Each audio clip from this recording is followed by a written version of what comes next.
നമ്മൾ ഇന്ന് ഡിസ്കസ് ചെയ്യാൻ പോകുന്നത് കോൾ ഫയറിനെ കുറിച്ചിട്ടാണ്.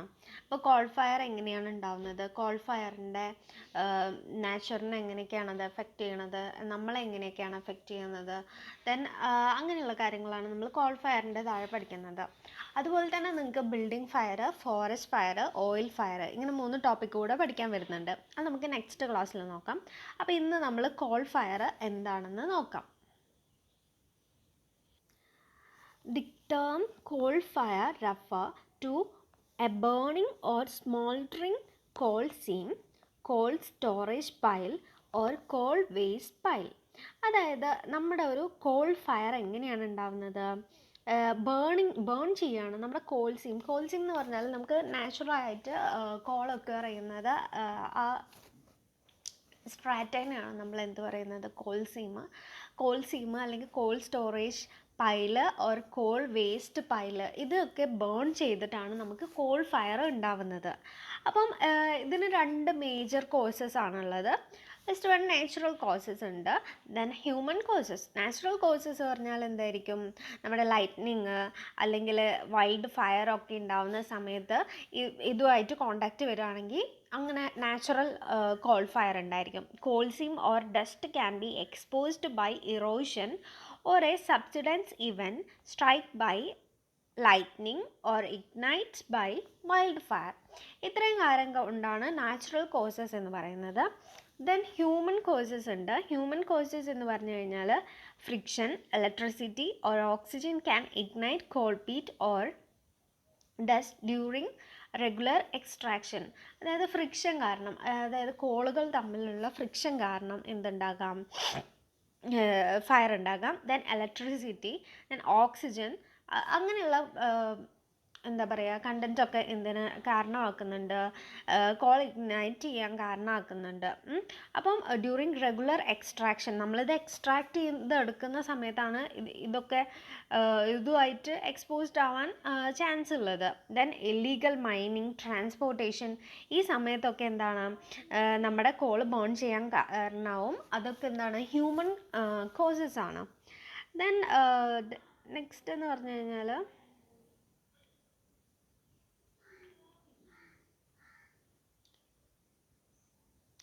ഇത് ജസ്റ്റ് വേൾഡിൽ എവിടേക്കാണ് കോൾ സീംസ് കാണുന്നതെന്നുള്ളതിൻ്റെ ഫിഗറാണ് കൊടുത്തിട്ടുള്ളത്.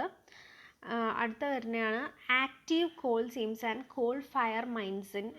അത് ഓരോ സ്ഥലത്തുള്ള ആക്റ്റീവ് കോൾ സീംസ് ആണ്. ജസ്റ്റ് നിങ്ങൾക്കൊന്ന് അറിഞ്ഞിരിക്കാൻ വേണ്ടിയിട്ടാണ്, അതായത് എവിടേക്കാണ് കോൾ സീംസ് ഉള്ളത് എന്നൊക്കെ. നെക്സ്റ്റ് ഇന്ത്യയിൽ എവിടേക്കാണ് കോൾ സീംസ് ഉള്ളതെന്ന് നോക്കാം. ഡൽഹി, ജനായ് കോൾഫീൽഡ്, അങ്ങനെ കുറച്ച് സ്ഥലത്തുണ്ട്. ഇത് നിങ്ങൾക്ക് ജസ്റ്റ് ഒന്ന് അറിവിലേക്കായിട്ട് പറഞ്ഞതാണ്. ദെൻ എങ്ങനെയാണ് നമ്മുടെ സ്പോണ്ടേനിയസ് ആയിട്ട് കമ്പഷൻ ഉണ്ടാവുന്നതെന്ന് നോക്കാം. Spontaneous combustion means that coal can start to burn without any recognizable outer influence. അതായത് പ്രത്യേകിച്ച് ഒരു ഔട്ടർ ഇൻഫ്ലുവൻസ് ഒന്നും ഇല്ലാതെ പെട്ടെന്ന് തന്നെ നമ്മുടെ കോള് ബേൺ ചെയ്യുന്നതിനെയാണ് നമ്മൾ എന്ത് പറയുന്നത്, സ്പോണ്ടേനിയസ് കമ്പഷൻ എന്ന് പറയുന്നത്. ഇതിന് എന്തൊക്കെയാവും കാരണം, കോൾ ടൈപ്പിനെ ഡിപ്പെൻഡ് ചെയ്തിരിക്കും ഈ സ്പോണ്ടേനിയസ് കമ്പഷൻ എന്ന് പറയുന്നത്. ദെൻ ടെമ്പറേച്ചറിനെ ഡിപ്പെൻഡ് ചെയ്തിരിക്കും. അവൈലബിലിറ്റി ഓഫ് ഓക്സിജൻ ആണ് നമ്മൾ ഫയർ ഉണ്ടാവാൻ ഹെൽപ്പ് ചെയ്യണം അല്ലേ. ദെൻ എക്സ്പോഷർ ടു സർഫസിലോട്ട് എക്സ്പോഷർ ആയിട്ടുണ്ടോ എന്ന് നോക്കും. Then thickness of coal seam, അതായത് ആ കോൾ ലെയറിൻ്റെ തിക്നെസ് എത്രയാണ്, അതിനെയും എന്താണ് സ്പോണ്ടേനിയസ് കമ്പഷൻ ഡിപ്പെൻഡ് ചെയ്തിരിക്കും. Then control of spontaneous combustion എന്ന് പറയുന്നത് 3 type of gases which have already been used for fight mine fires. നമ്മൾ യൂസ് ചെയ്യുന്ന ഗ്യാസസ് എന്ന് പറയുന്നത് carbon dioxide, inert gases, nitrogen ആണ്. ദെൻ ഇനോർഗാനിക് ഇൻഹിബിറ്റേഴ്സ് ആയിട്ട് use ചെയ്യുന്നത് magnesium chloride, cadmium chloride and trisodium. Then sealants ആയിട്ട് use ചെയ്യുന്നത് mica, rubber, bitumen, high pressure foam. ഇതൊക്കെയാണ് നമ്മൾ എന്താണ് കൺട്രോൾ ഓഫ് സ്പോണ്ടേനിയസ് കമ്പഷന് വേണ്ടിയിട്ട് യൂസ് ചെയ്യുന്നത്. സ്പോണ്ടേനിയസ് കമ്പഷനെ കൺട്രോൾ ചെയ്യാൻ വേണ്ടിയിട്ട് യൂസ് ചെയ്യുന്ന ഗ്യാസ്, ഇനോർഗാനിക് ഇൻഹിബിറ്റേഴ്സ്, സീലൻസ് ആണ് ഈ പറഞ്ഞിട്ടുള്ളത്. ഓക്കെ. ഇതാണ് smoking hills in Canada's north west territories ആണ് ഇത് കാണിക്കുന്നത്. ഇതൊരു കോൾ മൈനാണ് അവിടെ ഉണ്ടാവുന്ന. അതുപോലെ തന്നെ വേറെ ജർമ്മനിയിൽ ഉണ്ടായിട്ടുള്ള ഒരു കോൾ വേസ്റ്റ് ഡംപ് ഇതിൻ്റെ ഇഗ്നീഷനാണ് കാണിച്ചിട്ടുള്ളത് ഈ ഫിഗറിൽ. അപ്പം ഇത്രയും കണ്ടോ, ഇത് ഭയങ്കരമായിട്ട് ഒരു ഏരിയനെ മൊത്തം അഫക്റ്റ് ചെയ്യാൻ പറ്റും നമ്മുടെ കോൾ ഫയറിന്. അപ്പം നമ്മൾ കോൾ ഫയർ ഉണ്ടാവുന്നതുകൊണ്ട് കുറേ ഇമ്പാക്റ്റുകൾ ഉണ്ടാവുന്നുണ്ട്.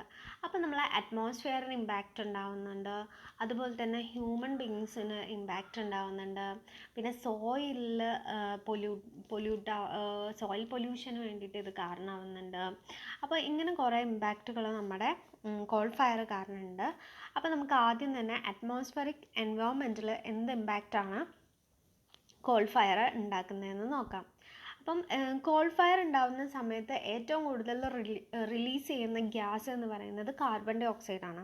അപ്പോൾ നിങ്ങൾക്കറിയാം കാർബൺ ഡൈ ഓക്സൈഡ് എന്ന് പറയുന്നത് ഗ്രീൻ ഹൗസ് ഗ്യാസ് ആണ്. അതായത് ഗ്രീൻ ഹൗസ് എഫക്റ്റ് ഉണ്ടാവാൻ കാരണം എന്താണ്? കാർബൺ ഡൈ ഓക്സൈഡ് ആണ്. അപ്പം അങ്ങനെ ഉണ്ടായിക്കഴിഞ്ഞാൽ എന്താ ഗ്രീൻ ഹൗസ് എഫക്റ്റ് എന്ന് പറഞ്ഞാൽ നമുക്ക് എല്ലാവർക്കും അറിയാം, ഗ്ലോബൽ വാർമിംഗ് ഉണ്ടാക്കാൻ വേണ്ടിയിട്ട്. ഗ്ലോബൽ വാർമിംഗ് ഉണ്ടാവുന്നത് ഈ ഗ്രീൻ ഹൗസ് എഫക്റ്റ് കാരണമാണ്. അപ്പോൾ ഈ കോൾ ഫയർ ഉണ്ടാകുമ്പോൾ കുറേ കാർബൺ ഡൈ ഓക്സൈഡ് പ്രൊഡ്യൂസ് ചെയ്യും. കുറേ കാർബൺ ഡൈ ഓക്സൈഡ് പ്രൊഡ്യൂസ് ചെയ്ത് കഴിഞ്ഞാൽ എന്താണ്? ഗ്ലോബൽ വാർമിംഗ് ഉണ്ടാവും. then അപ്പം release of carbon dioxide, a greenhouse gas, is one of the major cause to climate change and global warming. അപ്പം ക്ലൈമറ്റ് ചേഞ്ചും ഗ്ലോബൽ വാർമിങ്ങും ഉണ്ടാകാൻ വേണ്ടിയിട്ട് കാർബൺ ഡൈ ഓക്സൈഡ് റീസൺ ആവും. അതിന് കാരണം എന്താണ്? കാർബൺ ഡൈ ഓക്സൈഡ് എത്താൻ കാരണം എന്താണ്? നമ്മുടെ കോൾ ഫയർ ആണ്. then coal is largest contributor to human made increase of carbon dioxide in atmosphere. അപ്പം കാർബൺ ഡൈ ഓക്സൈഡിനെ ഇൻക്രീസ് ചെയ്യും. then according to GON, coal fire in northern China discharged into atmosphere each year. അതായത് ഇതിൻ്റെ ഒരു ഇൻറ്റൻസിറ്റീനെ കാണിക്കാൻ വേണ്ടിയിട്ടാണ്. അതായത് ചൈനയിലെ അറ്റ്മോസ്ഫിയറിലോട്ട് എത്രത്തോളം കാർബൺ മോണോക്സൈഡ് എമൗണ്ട് ഗ്യാസാണ് കോൾ ഫയർ കാരണം എമിറ്റ് ചെയ്യുന്നതെന്നാണ് ഈ കാണിച്ചിട്ടുള്ളത്. അപ്പം നമ്മുടെ carbon monoxide, sulphur dioxide, nitrogen dioxide, then dust, ഇത്രയും കാര്യങ്ങളാണ് മെയിനായിട്ട് ചൈനയിലുള്ളൊരു കോൾ ഫയർ ഉണ്ടായിട്ടുള്ള സ്ഥലത്താണ്. അപ്പം അവിടെ ഇവർ എമിറ്റ് ചെയ്യുന്നത് എത്രയാണ്? Around 4 lakh above ton carbon മോണോക്സൈഡും 5 lakh എബവ് സൾഫർ ഡയോക്സൈഡും ദെൻ 3 lakh ടൺ നൈട്രജൻ ഡയോക്സൈഡും ദെൻ 1 lakh എബവ് ടൺ ഡസ്റ്റുമാണ് എമിറ്റ് ചെയ്യുന്നത്. അപ്പോൾ അത്ര എമൗണ്ട് ഒരു കോൾ ഫയർ ഉണ്ടായാൽ തന്നെ അറ്റ്മോസ്ഫിയറിലേക്ക് എമിറ്റ് ചെയ്തുകൊണ്ടിരിക്കുകയാണ്. അപ്പം as well as the other harmful gases such as carbon dioxide and hydrogen sulphide.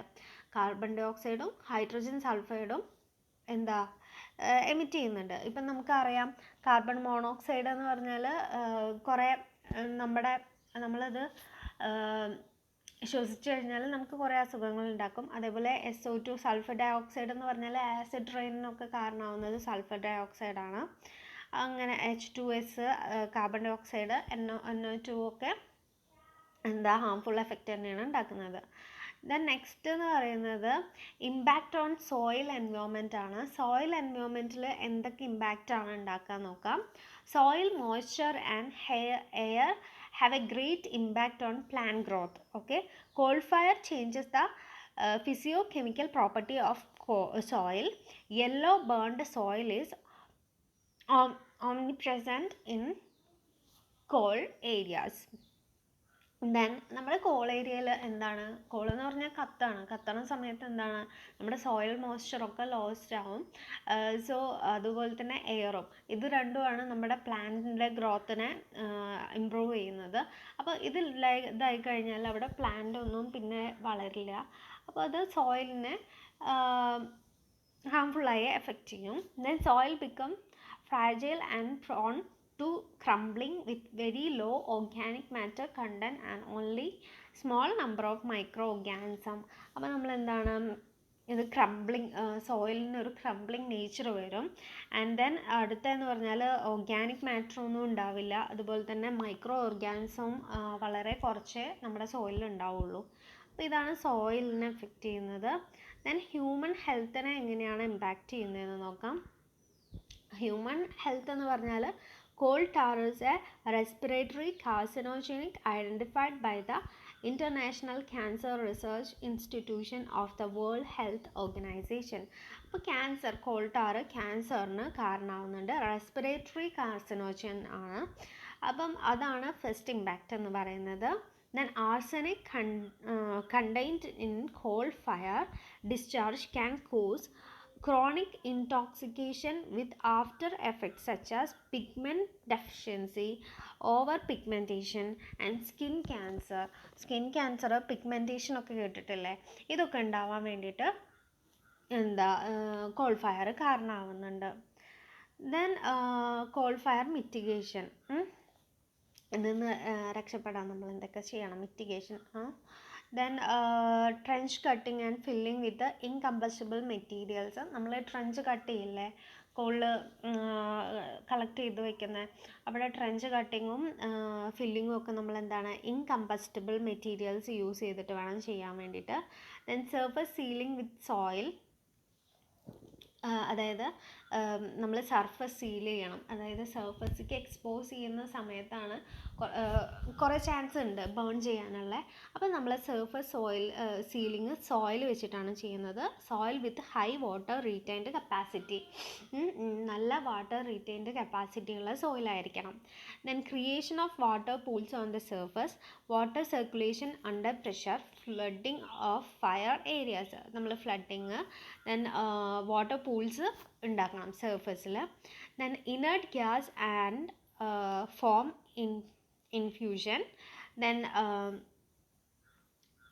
cementing and grouting, flushing with bentonite and fly ash, അതായത് സിമെൻറ്റിങ് ഗ്രൗട്ടിങ് ഒക്കെ ചെയ്യണം. Okay, then it was found that 10 cm layer of bentonite can reduce air permeation but up to 90%, by up to 90%. അതായത് ബെൻറ്റനൈറ്റ് വെച്ചിട്ട് നമ്മൾ 10 cm layer ഉണ്ടാക്കി കഴിഞ്ഞാൽ നമുക്ക് എന്ത് ചെയ്യാം, എയർ പെർമിയബിലിറ്റിനെ, എയർ ഉള്ളിലോട്ട് കടക്കുന്നതിനെ നമുക്ക് ഒരു 90% വരെ റെഡ്യൂസ് ചെയ്യാൻ പറ്റും. സോ ഇതൊക്കെയാണ് നമ്മുടെ കോൾ ഫയർ ഉണ്ടാക്കുന്ന എഫക്റ്റുകൾ എന്ന് പറയുന്നത്. അതുപോലെ തന്നെ നമ്മുടെ India's call mining industry strive towards zero disaster. അപ്പം നമ്മുടെ ഇന്ത്യയിൽ പറയപ്പെട്ട വലിയ കോൾ മൈനിങ് ഡിസാസ്റ്റേഴ്സ് അല്ലെങ്കിൽ കോൾ ഫയർ ഒന്നും ഉണ്ടായിട്ടില്ല. അപ്പം എന്താ പറയുക, കോൾ ഫയർ കാരണം നമുക്ക് എന്താണ് ഗ്ലോബൽ വാർമിങ് അങ്ങനെയുള്ള വലിയ പ്രോബ്ലംസ് അറ്റ്മോസ്ഫിയറിനുണ്ടാവും. ദെൻ ഹ്യൂമൻ ബീങ്സിനാണെങ്കിൽ ക്യാൻസർ പോലുള്ള ഡിസാസ്റ്റർ ഉണ്ടാവും. സോയിലാണെങ്കിൽ അതിൻ്റെ ഫെർട്ടിലിറ്റി നഷ്ടപ്പെട്ടു പോകും. അപ്പോൾ കോൾ ഫയർ എന്ന് പറയുന്നത് ഭയങ്കര ഹാംഫുൾ ആയിട്ടുള്ളൊരു ഫയറാണ്.